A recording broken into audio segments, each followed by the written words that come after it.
एक नुक्ता ने मुझे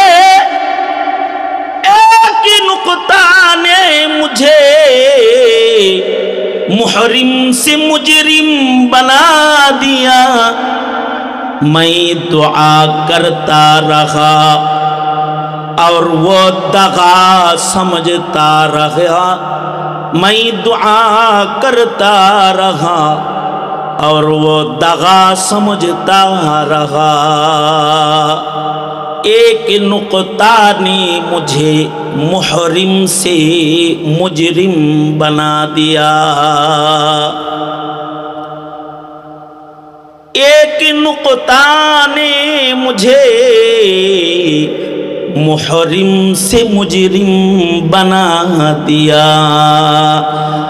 मैं दुआ करता रहा और वो दगा समझता रहा। मुहरिम, मुहरिम सम्मानी, निर्दोष, জান্নাতি। মুহরিম লিখতে অক্ষর হলো মিম হা র মিম। মুহরিম একই স্টাইলের লেখা, মাত্র একটা নুক্তা আছে, হার নিচে নুক্তা পড়ছে, হয়েছে কি জিম। মুজরিম, মুহরিম জান্নাতি, একটা নুক্তার কারণে মুজরিম দোজকি। দোয়া, দোয়া দাগা লিখতে একই, একটা নুক্তার কারণে। দোয়া মানে হলো কারো কল্যাণ কামনা করা, দাগা মানে হলো কাউরে কষ্ট দেওয়া। একটা নুক্তার কারণে যেমন মুহরিম মুজরিম হয়, একটা গুনাহের কারণে জান্নাতি দোজকি হয়। মাত্র একটা গুনাহ করলে জান্নাতি দোজকি হয়ে যায়। মুত্তাকির দপ্তর থেকে একটা গুনার কারণে বান্দার নাম কাটা পড়ে যায়।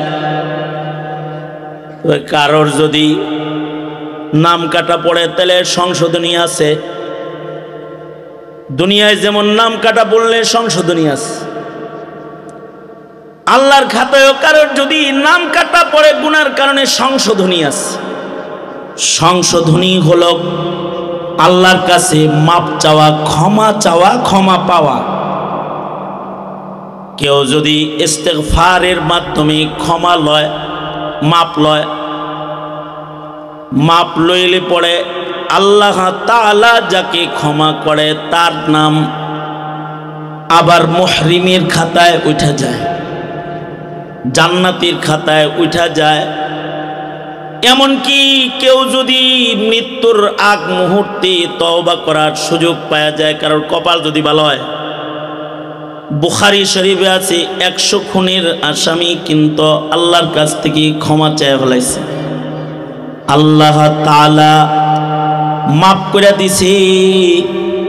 সাথে সাথে খুনের আসামি কিন্তু আল্লাহ তাআলা তাকে জান্নাতি বানায়া দিছে, কারণ ক্ষমার মাধ্যমে তার গুনাহ মুছে গেছে। আলহামদুলিল্লাহ, আলহামদুলিল্লাহ ওয়া কাফা ওয়া সালামুন আলা ইবাদিহিল্লাযীনা ইসতাফা।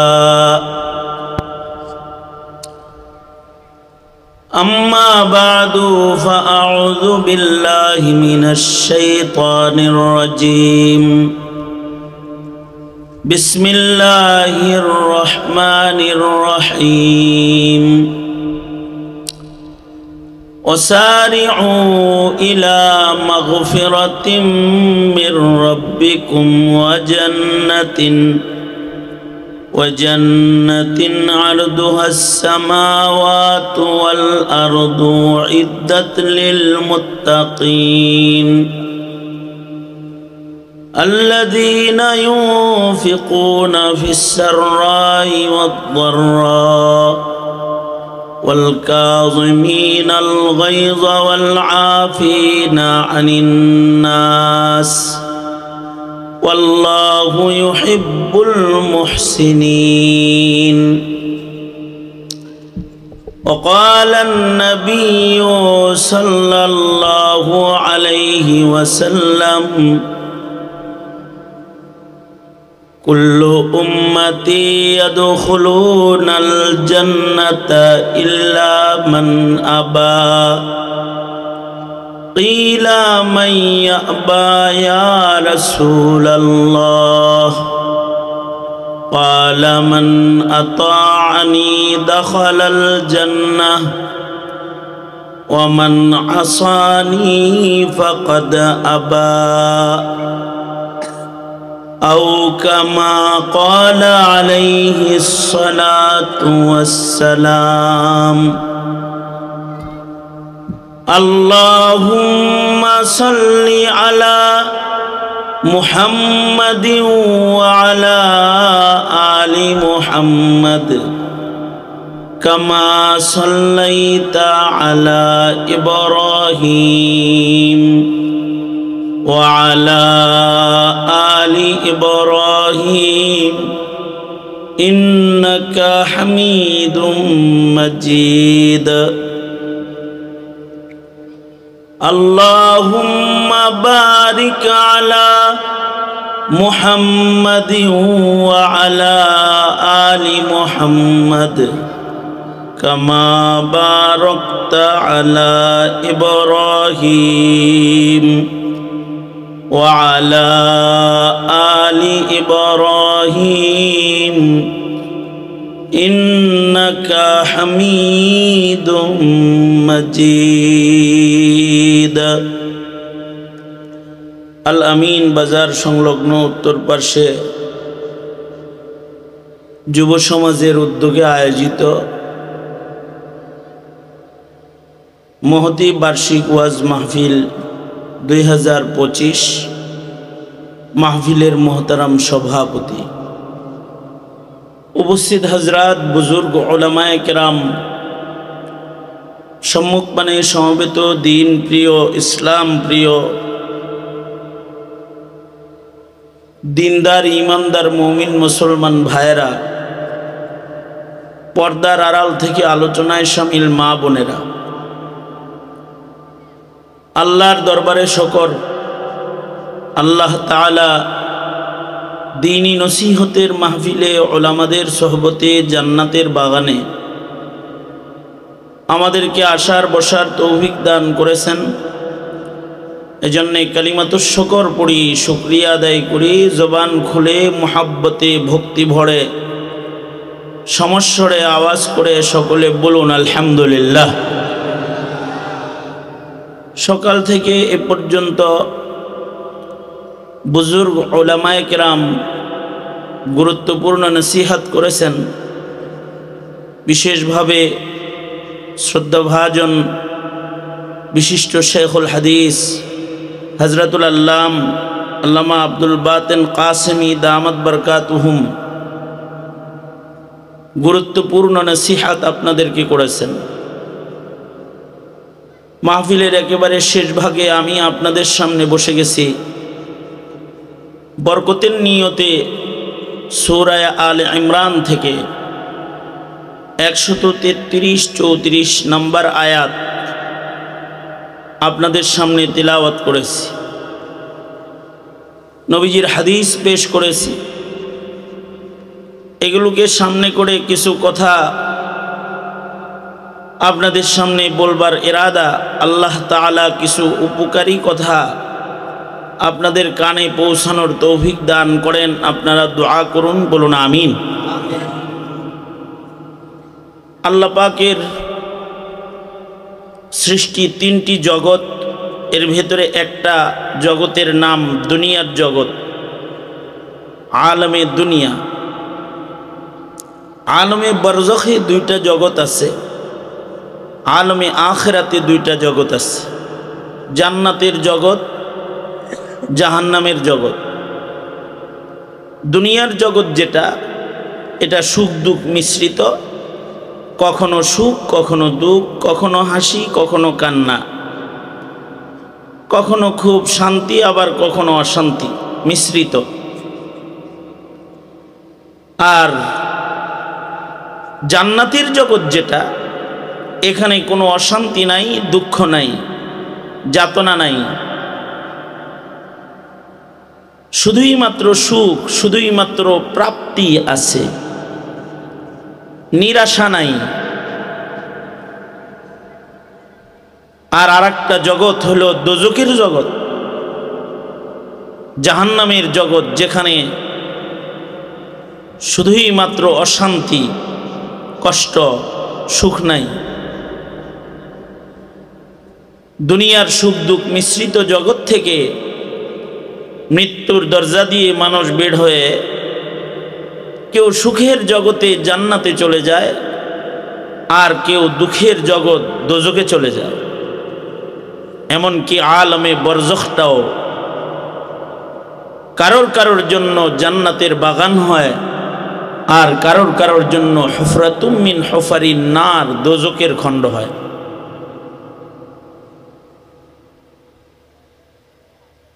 দুনিয়ার জীবনের মেহনতের উপরে নির্ভর করে মানুষের পরপারের জগতের শান্তি অশান্তি।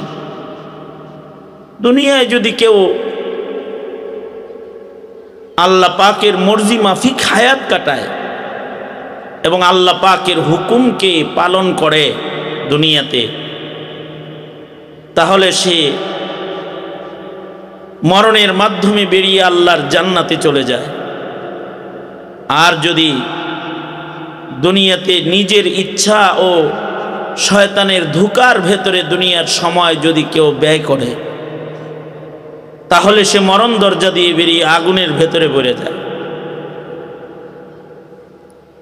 উম্মতি মুসলিমা যারা আছে, যাদের ঈমান থাকবে মরণ পর্যন্ত, মরণের সময়ও যাদের ঈমান থাকবে, এই যত উম্মতি মুসলিমা আছে, ঈমানদার, আল্লাহর রাসূল খবর দিয়েছেন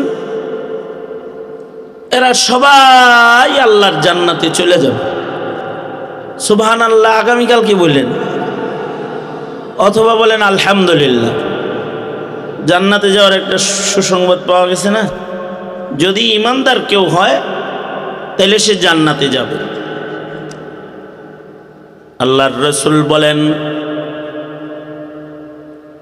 কুল্লু উম্মতি ইয়াদখুলুনাল জান্নাহ। আল্লাহর নবী বলেন, আমার উম্মতির সবাই আল্লাহর জান্নাতে প্রবেশ করবে। যা আছে উম্মতি মুসলিমা সব আল্লাহর জান্নাতে যাবে। কিন্তু এদের ভেতরে যারা দুনিয়াতে উম্মত ছিল কিন্তু বাধ্য ছিল না, অবাধ্য ছিল, এদেরকে কিন্তু সরাসরি জান্নাত দিবে না, তাদেরকে দোজখে পড়তে হবে।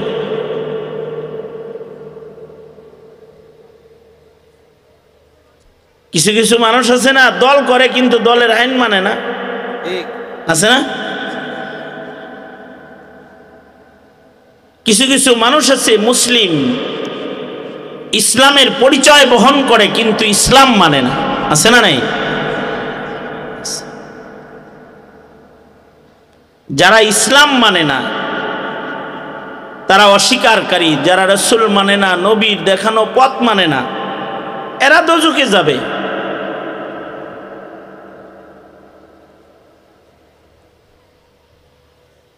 তবে ভাগ্যবান তারা যারা তাদের জীবনে কিছু অবাধ্যতা গুনাহখাতা হইলেও মরার আগে এরা দুনিয়ার থেকে আল্লাহর কাছ থেকে ক্ষমা নিয়ে নিবে। যদি কেউ ক্ষমা নিয়ে নেয় তাইলে সে মৃত্যুর আগে আল্লাহর কাছ থেকে মাগফিরাত নিয়ে কবরে যাইতে পারলে সে আল্লাহর জান্নাতে চলে যাবে।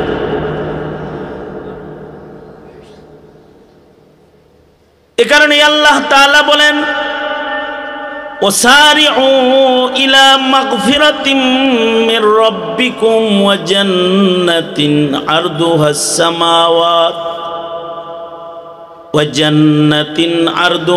সামাওয়াত ওয়াল আরদু উইদ্দাত লিল মুত্তাকিন।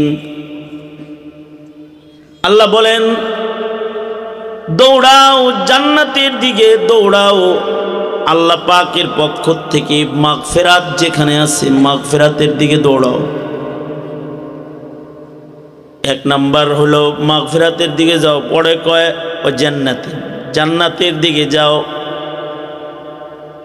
অর্থাৎ মুমিনেরা আমাকে যদি পেতে চাও তাহলে তোমরা আমার কাছ থেকে মাগফিরাত লও।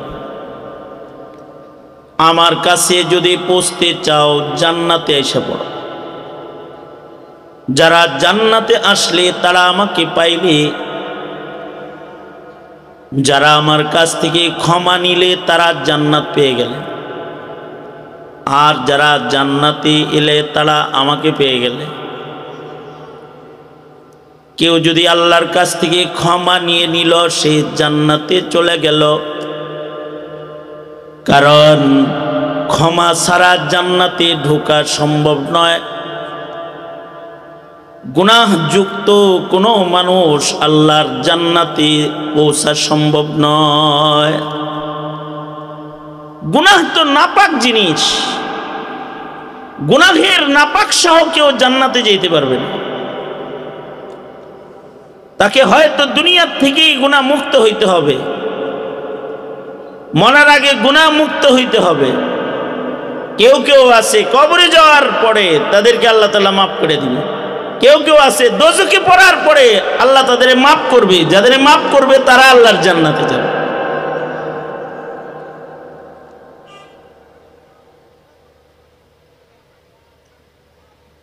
এই জন্যে ক্ষমা দরকার, কারণ গুনাহ সহ জান্নাতে যাওয়া সম্ভব না। কয়টা গুনাহ হলে দোজখে পড়বে? একটা প্রশ্ন। কতগুলো গুনাহ হইলে দোজখে যাবে মানুষ? ইমানদার দোজখে পড়বে কয়টা গুনার কারণে?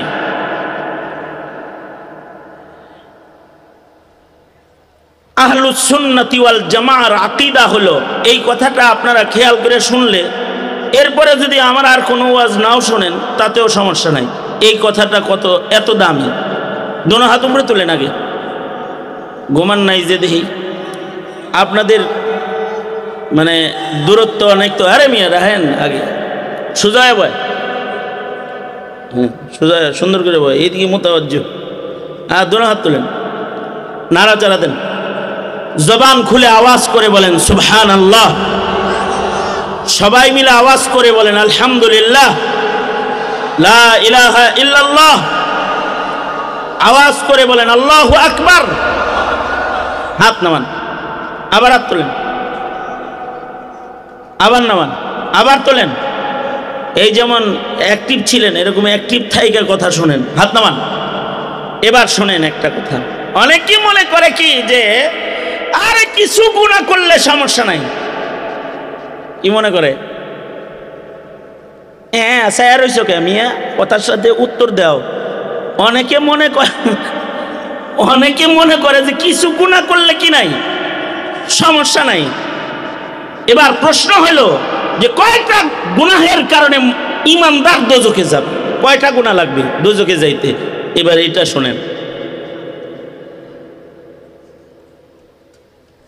একটা কবিরা গুনাহ যদি কারোর জীবনে থাকে, কয়টা কবিরা গুনাহ?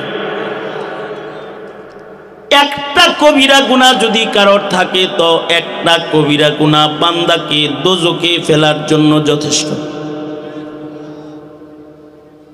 তাহলে যারা নিশ্চিন্ত মনে কবিরা গুনাহ করে আছে না কিছু, এরা কোন দিকে যাইতাছে? জান্নাতের দিকে যাইতাছে না দোজখের দিকে যাইতাছে? বাগানের দিকে যাইতেছে না আগুনের দিকে যাইতেছে? নামাজ না পড়া ইচ্ছাকৃত কবিরা গুনাহ, রোজা না রাখা কবিরা গুনাহ, ইচ্ছাকৃত হিসাব করে যাকাত না দেওয়া কবিরা গুনাহ, হজ ফরজ হয়েছে ইচ্ছা করে না করা কবিরা গুনাহ, মিথ্যা বলা কবিরা গুনাহ, জেনা ব্যভিচার কবিরা গুনাহ, শরাব পান করা কবিরা গুনাহ, গাঁজা খাওয়া কবিরা গুনাহ, বেপরদা চলা কবিরা গুনাহ। কি কথা কন নাকি? কিছু মানুষ আছে নামাজ পড়ে রোজা রাখে কিন্তু পর্দা করে না, আছে না এরকম? নাই নাই। গান শোনা কবিরা গুনাহ। গান শোনা কি? খালি শরীয়ত মারফতের গান যদি হয় এটা কবিরা গুনাহ না, এটা সওয়াবের কাম। বাদ্যযন্ত্রের আওয়াজ সহ গান শোনা কবিরা গুনাহ। নাটক সিনেমা কবিরা গুনাহ। সুদ ঘুষ কবিরা গুনাহ। গীবত চুগলখুরি কবিরা গুনাহ। জুলুম করা কবিরা গুনাহ। জুলুম করা কি গুনাহ? কিন্তু রাজনীতি করতে যায় একটু মারামারি করলে এটা জায়েজ আছে, ঠিক না? ঠিক না, জায়েজ আছে না? এটা তো কবিরা গুনাহ না।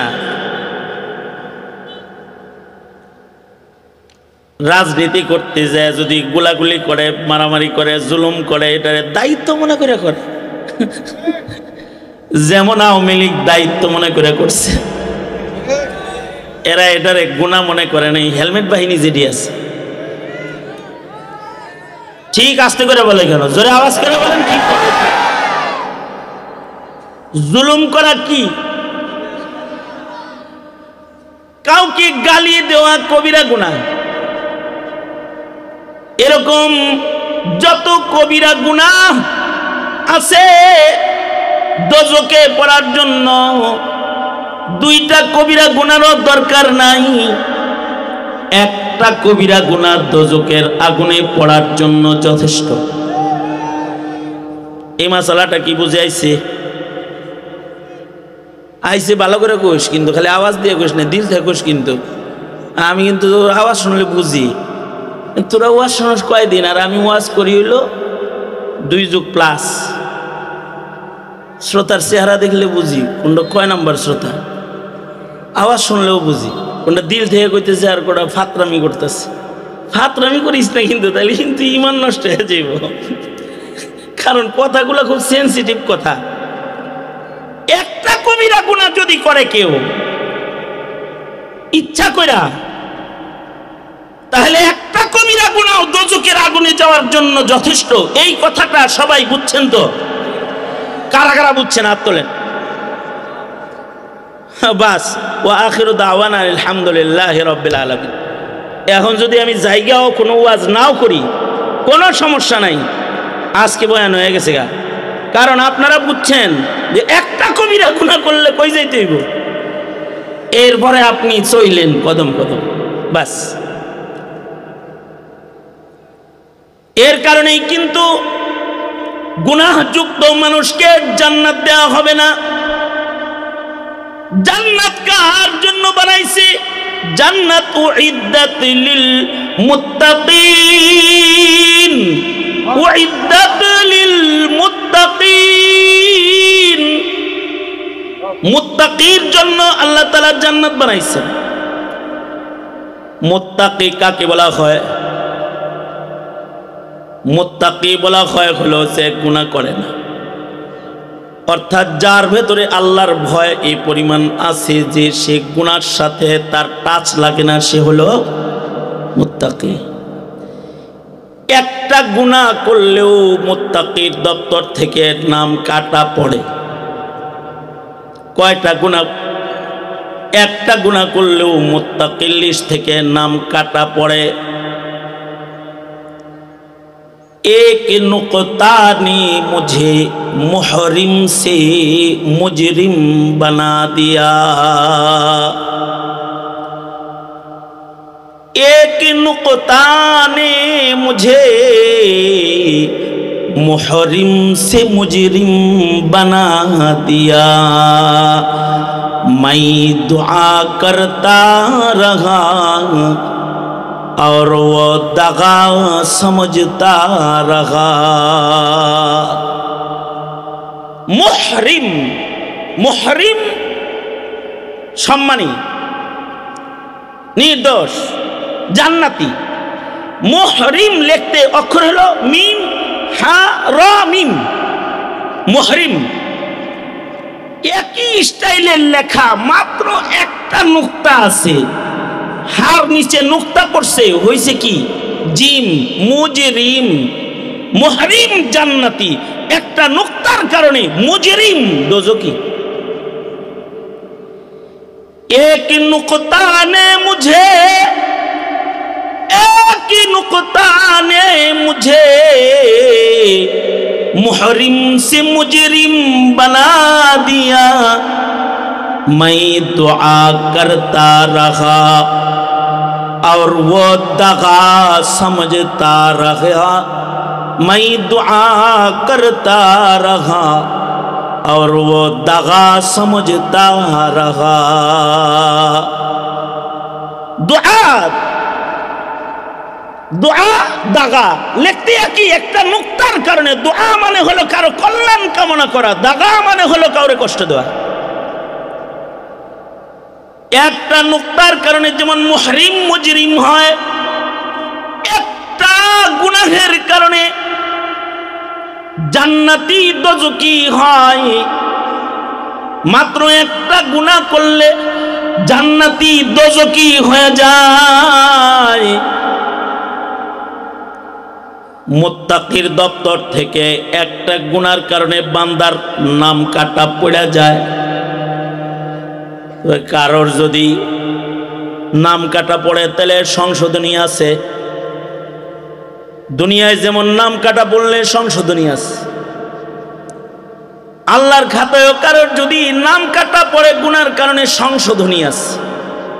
সংশোধনী হলো আল্লাহর কাছে মাপ চাওয়া, ক্ষমা চাওয়া, ক্ষমা পাওয়া। কেউ যদি ইস্তেগফারের মাধ্যমে ক্ষমা লয়, মাপ লয়, মাপ লইলে পড়ে আল্লাহ তাআলা যাকে ক্ষমা করে তার নাম আবার মুহরিমের খাতায় উঠে যায়, জান্নাতীর খাতায় উঠা যায়। এমনকি কেউ যদি মৃত্যুর আগ মুহূর্তে তওবা করার সুযোগ পাওয়া যায়, কারোর কপাল যদি ভালো হয়। বুখারী শরীফে আছে 100 খুনের আসামি কিন্তু আল্লাহর কাছ থেকে ক্ষমা চেয়ে ফেলাইছে, আল্লাহ তাআলা মাফ করে দিছে। সাথে সাথে খুনের আসামি কিন্তু আল্লাহ তাআলা তাকে জান্নাতি বানায়া দিছে, কারণ ক্ষমার মাধ্যমে তার গুনাহ মুছে গেছে। এখন কথা হলো ক্ষমা সে পায় না যে নিজেকে অপরাধী মনে করে না, হাসিনার মতো। বুঝেন নাই কথাটা? এই কয়েকদিন আগে শেখ হাসিনা ভাষণ দিছে, আমার কি দোষ? হে যে গুনাহ করছে এটা খুঁজে পায় না, বুঝে না, তার গুনাহ সে দেখে না। কিছু কিছু মানুষ আছে ওরা আকাম বেধড়ক করে কিন্তু নিজের আকাম দেখে না, তাকায়া যে কি কি আকাম করছে এটা দেখে না। যারা নিজের অপরাধ দেখতে পায় না, যারা নিজেকে অপরাধী মনে করে না, যারা নিজের অপরাধ দেখে না, তাদের সবচেয়ে বড় সমস্যা হলো তাদের তওবা নসিব হয় না। আর যারা নিজের অপরাধকে গণ্য ফেলায় যে কয়টা গুনাহ করছি আমি, তাদের সবচেয়ে বড় প্রাপ্তি হলো তারা তওবা করে ফেলায়, তাদের তওবা নসিব হয়ে যায়। যেমন আমাদের বুবু কতগুলা খুন করছে এগুলো গুনে নাই, কিন্তু কয় রাকাত নামাজ পড়ছে গুনছে। নেতারা বক্তব্য দিতে যায় বলতো শেখ হাসিনা 70 রাকাত নামাজ পড়ে, নিজের নামাজ খুব গুনত। কতগুলা মসজিদ বানাইছে তা গুনছে, কয় বিঘা জমিন কাকরাইলে দিছে এটা গুনছে, কতটুকু জমিনের বরাদ্দ ইস্তেমার মাঠে দিছে এটা গুনছে, কিন্তু কতগুলো আকাম করছে একটা গুনে নাই। না গুনার কারণে নিজেকে অপরাধী মনে হয় না। হাজার হাজার মানুষের রক্তের উপরে ক্ষমতার চেয়ারে বসে থাকার পরেও নিজেকে নির্দোষ নির্দোষ ভাবে। কিন্তু জাতি বুঝে জাতি বুঝে তুমি কি নির্দোষ না আস্ত খুনি। হাসিনা খুনি, এ কারণে খুনির কদর খুনির কাছে আছে। মোদি এক কসাই খুনি, তার কাছে হাসিনার কদর আছে। কারণ রতনে রতন চিনে, চোরে চিনে চোর। রতনে রতন চিনে, চোরে তো চোর চিনে। কিন্তু কেউ যদি নিজেকে চিনে ফেলে যে আমি অপরাধী, তাহলে তার তওবা নসিব হয়ে যায়। কেউ নিজের অপরাধী মনে করলে তার তওবা নসিব হয়ে যায়। বুখারী শরীফের ভিতরে ইমাম বুখারী রহমাতুল্লাহ আলাইহি ওয়াকিআতু বনি ইসরাইল শিরোনামে আলাদা তারজামাতুল বাব কায়েম করেছেন। বনি ইসরাইলের ঘটনা বলে ইমাম বুখারী রহমাতুল্লাহ আলাইহি বর্ণনা করেছেন। আল্লাহর রাসূল সাল্লাল্লাহু আলাইহি ওয়াসাল্লাম বনি ইসরাইলের কিছু বড় বড় অপরাধীর মাপ পাওয়ার ঘটনা বলছেন। আল্লাহর নবী সহিহ হাদিস যেগুলো, সেগুলোকে ইমাম বুখারী রহমাতুল্লাহ আলাইহি বুখারী শরীফের ভিতরে এনে ফেলেছেন। ওয়াকিআতু বনি ইসরাইল শিরোনামে বনি ইসরাইলের কিছু ক্ষমার ঘটনা, মাগফিরাতের ঘটনা ইমাম বুখারী রহমাতুল্লাহ আলাইহি এনেছেন। তার ভেতরে একটা ঘটনা হলো